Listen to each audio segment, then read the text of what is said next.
नमस्कार दोस्तों, एक बार फिर से आप सभी का स्वागत है मेरे चैनल पे,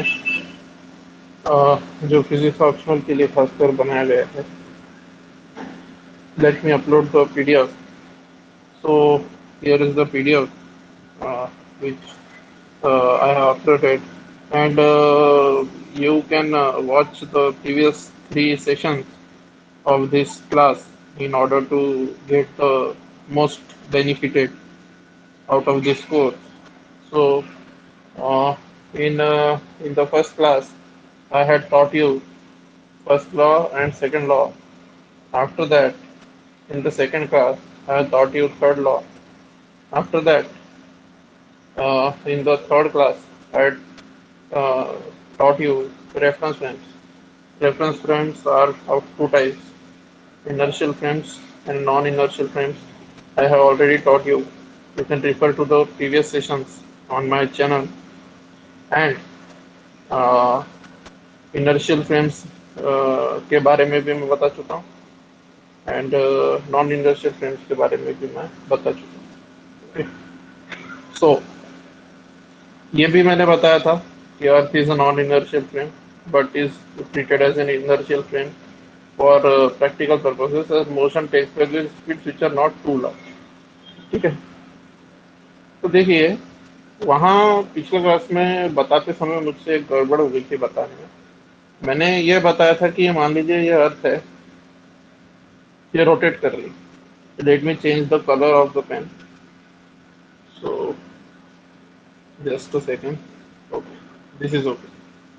See, I had told you that if the Earth is rotating, पिछले सेशन में बताते समय क्या गड़बड़ हो गई थी वो बता रहा हूँ।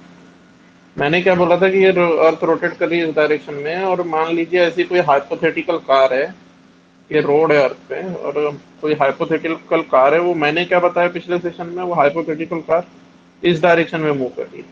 दैट्स नॉट ट्रू दोस्तों। अगर ये वाली बात को हमें प्रूव करना है कि मोशन जब बहुत ज्यादा स्पीड से हो जाएंगे, when the speed of the motion will be too large, then earth will be treated as non-inertial, and when uh, the speeds are not too large, then it will be treated as inertial frame।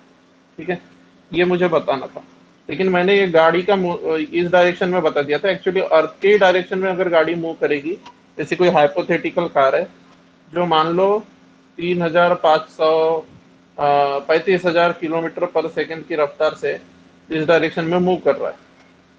ठीक है, तो मैंने direction ये बताई थी, ये direction consider कर लेना। So this was a minor correction in previous class. After I watched the recording, I realized that I told the direction is opposite. Other things which whatever I have told, those are indeed correct. Okay, so this is the remark which I have told you, and I had told you that I will continue from here, this part. Okay, inertial and gravitational mass. From this part, I will continue. I had already told you. So let's see. Inertial or gravitational mass. What are these?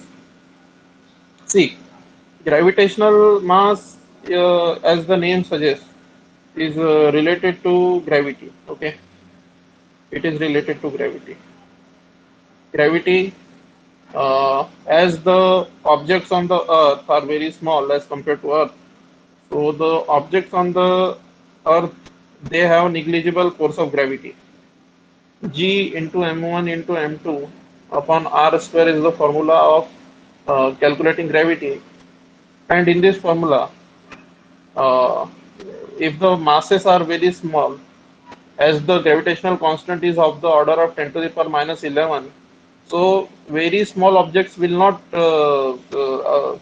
apply a gravitational force considerable enough. Okay, तो वही बता रहा था मैं कि जो gravitational मास का concept है, ये यहाँ बताने से पहले मैं ये बता रहा था कि अर्थ पे जो दूसरे ऑब्जेक्ट्स है वो उतनी सिग्निफिकेंट ग्रेविटी नहीं लगाएंगे, जबकि अर्थ पे जो ऑब्जेक्ट्स है, दूसरे जो ऑब्जेक्ट्स है, जैसे अर्थ पे आप किसी बॉल को कंसिडर करें, किसी हाउस को कंसिडर करें, बिल्डिंग को कंसिडर करें, those will not apply gravitational force which is considerable. Considerable gravitational force होने के लिए मून के जैसी बड़ी बॉडी, अर्थ के जैसी बड़ी बॉडी, उनकी रिक्वायरमेंट होती है। ठीक है ना, प्लैनेट्स इतने बड़े इनफ बड़े होते हैं कि उनका ग्रेविटेशनल फोर्स सिग्निफिकेंट है। ठीक है, और ये इनर्शियल और ग्रेविटेशनल मास ये क्या चीज है? तो ग्रेविटेशनल मास ऐसा मास है जो अर्थ के मदद से मेजर किया जाता है, और इनर्शियल मास ऐसा मास है जो F equal to m a की मदद से कैलकुलेट किया जाता है। This is a very small concept. If the mass is calculated with the help of F equal to m a vector, F vector equal to m a vector की मदद से अगर मास को कैलकुलेट कर रहे हैं तो that will be inertial mass. And if we calculate the mass with the help of W vector equal to m g vector, ये फॉर्मूले की मदद से अगर कैलकुलेट करते हैं मास को, that will be called as gravitational mass, because this force W is due to the gravitational force of the earth. Okay, so inertial and gravitational mass, this is the concept. So let me read the slide. This video will be very very short, as I am changing the slide. You can see कि यहाँ पे जो rocket equation वाली जो बात कही गई है, ठीक है ना, तो रॉकेट इक्वेशन को रिराइव करने के लिए इतनी सारी स्लाइड्स लग रही है दोस्तों, देखिए कितनी सारी है। ठीक है ना, तो रॉकेट इक्वेशन को डिराइव करने के लिए इतनी सारी स्लाइड्स यदि लग रही है, तो स्वाभाविक सी बात है ये लेक्चर को मुझे छोटा रखना पड़ेगा, क्योंकि ये रॉकेट इक्वेशन वाला पार्ट मैं अगर जब शुरू करूंगा तब मैं उस वीडियो को दो टुकड़ों में नहीं बांट सकता। That video will be a single video.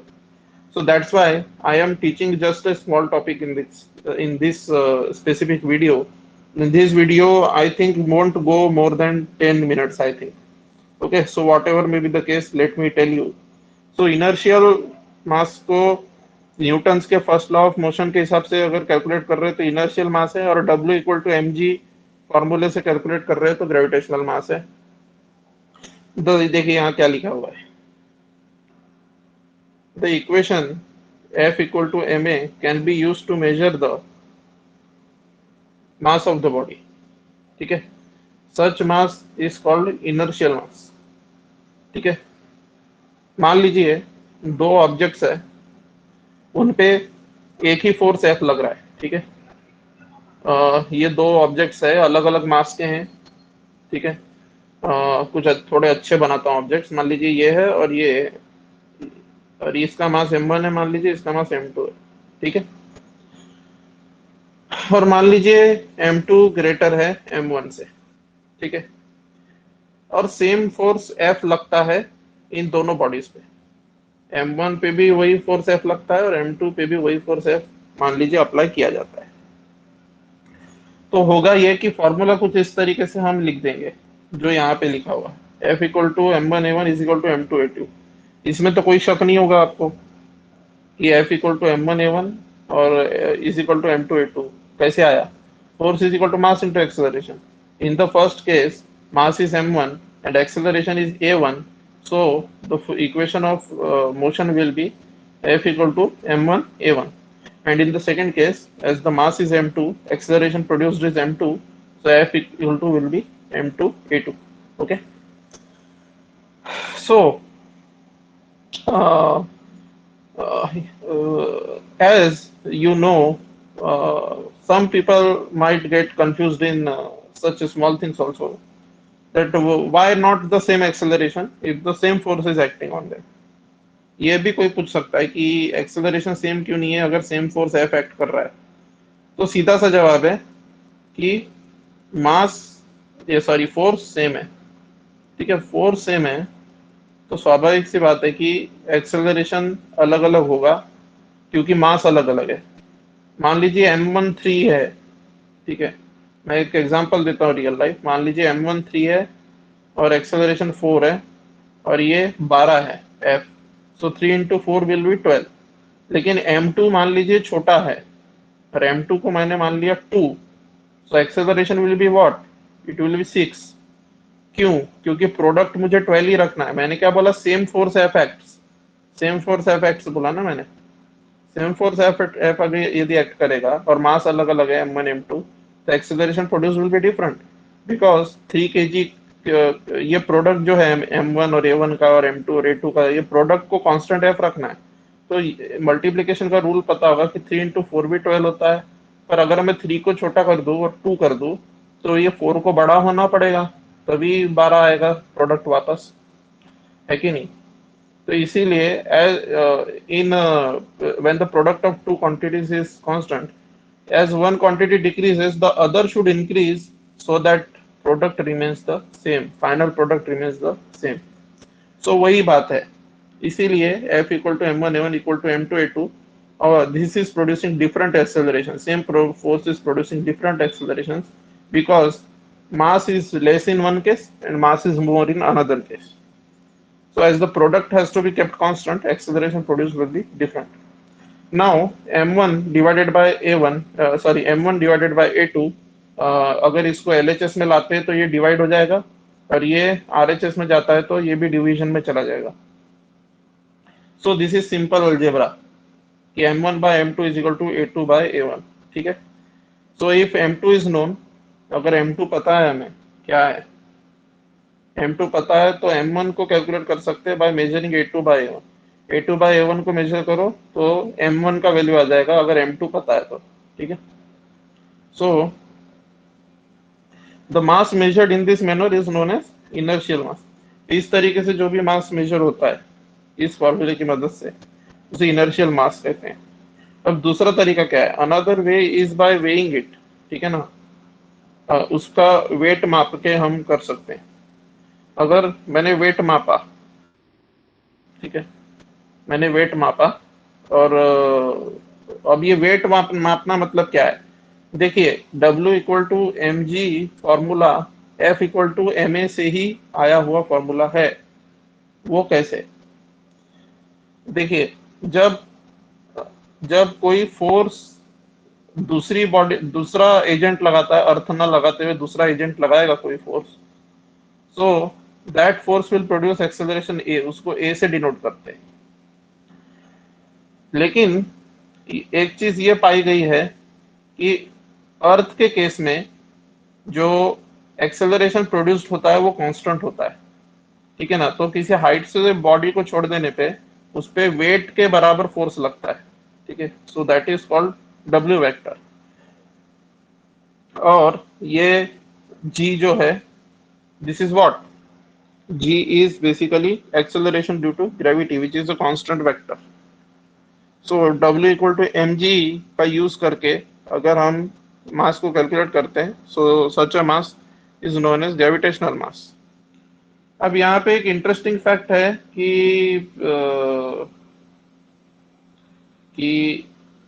ये जैसे यहाँ लिखा हुआ आप देख सकते हैं, experiments have established that inertial and gravitational mass are equal with an error of a few parts in 10 to the power 10, ठीक है। अब ये 10 to the power 10 के इसमें ऑर्डर में error of a few parts in 10 to the power 10 मतलब क्या है इसका, कि मान लीजिए इनर्शियल मास किसी एक्सपेरिमेंट से F equal to m1 a1, F equal to m1 a1 equal to m2 a2, इस फॉर्मूले से कोई मास निकल के आया, वो फॉर्मूले से मास निकल के आया मान लीजिए 1 kg। तो ये जो ग्रेविटेशनल मास है ये निकल के आएगा 1.00090 लगा देना, यहाँ 90 लगा देना और उसके बाद में यहाँ पे कोई डिजिट होगा, ठीक है। सो यहाँ 90 लगा देना यहाँ पे, ठीक है, बीच में। तो इनर्शियल और ग्रेविटेशनल मास इक्वल होते with an error of a few parts in 10 to the power 10। This is not an human error, ये कोई ह्यूमन एरर नहीं है, ठीक है। ये इसके पीछे आइंस्टाइन ने रीजन दिया था कि क्यों ये एरर आती है, लेकिन ये हमारे सिलेबस का पार्ट नहीं है कि क्यों ये 10 to the power 10 के ऑर्डर में एरर आती है। एक्सपेरिमेंटली आती है, इतना ही ध्यान में रखिए। सो This is all about inertial mass and gravitational mass.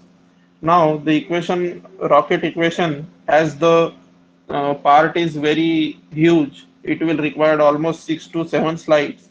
So this rocket equation वाला part जितना भी है, ये सारा चीजें, ये मैं नेक्स्ट लेक्चर में दूंगा. यदि आपको पीडीएफ चाहिए तो मेरे पर्सनल व्हाट्सएप पे जो है आप मुझे मैसेज कर सकते हैं, आपको पीडीएफ मैं दे दूंगा. या फिर यदि पर्सनल व्हाट्सएप पे आपको मैसेज नहीं करनी है तो you can visit my Teachmint profile, जिसका लिंक डिस्क्रिप्शन पे दिया हुआ है. वहां से आप मेरे टीचमेंट प्रोफाइल पे जा सकते हैं, वहां अनाउंसमेंट्स वाले सेक्शन में जाइएगा और ये पीडीएफ आपको वहां मिल जाएगी. ठीक है. So I will end the class now over here. Thank you very much. जय हिंद, जय भारत.